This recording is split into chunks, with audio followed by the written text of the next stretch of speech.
ආයුබෝවන් සියලු දෙනාටම කතන සහ භාෂා ගැටලු තිබෙන දරුවන්ගේ එම ගැටලු ඉක්මනින් निराකරණය කරගන්නට පුළුවන්ද?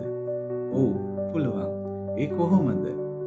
යුරෝප වගේ රටවල් වල කතන සහ භාෂා ගැටලු තිබෙන දරුවන්ට විශේෂයෙන්ම මේ කතන භාෂා පද්ධතියට අදාළව විද්‍යාත්මකව ක්‍රියාකාරකම් කරනු ලබනවා. ඒ වගේම අභ්‍යාස කරනු ලබනවා. එය එක විධිමත් වගේම දියුණු භාවිතාවක්.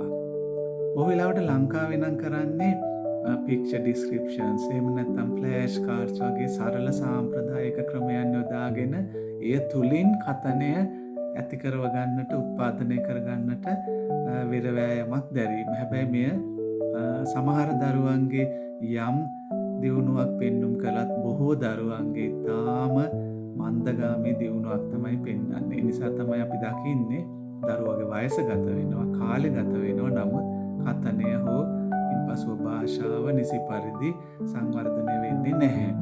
ඉතින් ඒ නිසා යුරෝපීය රටවල මේ අලුත් භාවිතාවන් සොයා බලපුවම අපට පේනවා විද්‍යාව මත පදනම්ව නිවැරදි ක්‍රමවේදයන් තිබෙනවා වේගවත් කරගන්නට කතාව සහ භාෂා කුසලතාවයන්.